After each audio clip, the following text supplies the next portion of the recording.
Senator from Alabama. Madam President, just a few months ago, we stood here on the Senate floor celebrating the progress that we had made together in the appropriations process that Senator Leahy had just alluded to. We're all tired of lurching, I believe, from crisis to crisis amid partisan bickering. Both sides resolved then to put aside partisan differences and work together for the good of the American people. And it worked. Together, we funded 75% of the government on time. And while we would have preferred to have funded 100%, it was considerably more progress, Madam President, than we had made in decades here. Yet, we find ourselves here today more than a month into the longest shutdown, partial shutdown of government in American history. It's enough, I think, to give you whiplash. Funding the remaining 25% of government is the task before us here today. Homeland security, border security, that's the linchpin. We know that. Are our differences really as insurmountable as they seem? They should not be, and I want to discuss why not. Last May, the Appropriations Committee considered the Fiscal Year 2019 Homeland Security Bill. That bill included money for a physical barrier at the southern border. In fact, it included an increase in funding over the 2018 level for a physical barrier. Our Democratic colleagues made no attempt to strike this funding, just as Republicans made no effort to strike funding for Democratic priorities in the bill. And the bill passed with overwhelming bipartisan support in the committee, a vote of 26-5. There were no fireworks or histrionics in the hearing room that day. There was no demand to delay the Homeland Security bill until the rest of the federal government was funded. Rather, Madam President, the committee simply decided together on a bipartisan basis to increase funding for a project that Congress funded the previous year.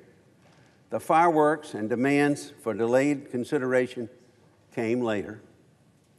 Madam President, it boggles our minds at times how we return so quickly to a standoff mode, to a zero-sum mentality after making so much progress together.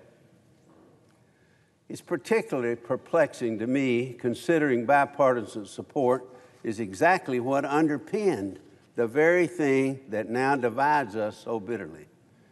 Just a few months ago, funding for a physical barrier in the southern border was part of a bipartisan deal, and now we cannot even really discuss it. That was then, I understand that. But where do we go from here?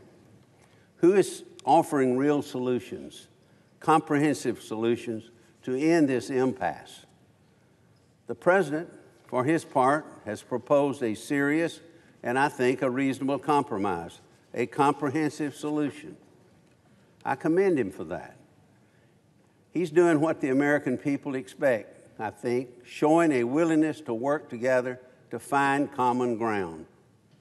I encourage my Democratic colleagues to reciprocate here. We have in the past.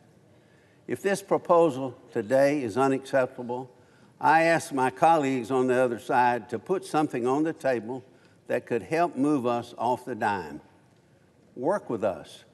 Propose a comprehensive solution to get us moving in the right direction. But simply saying no, demanding that we deal with border security later, it's not going to cut it today. It will not now, so forth. So what do we do about solving our crisis? And this is a real crisis. If not now, when? When will be the time to secure the border? What good will more time, more talking do?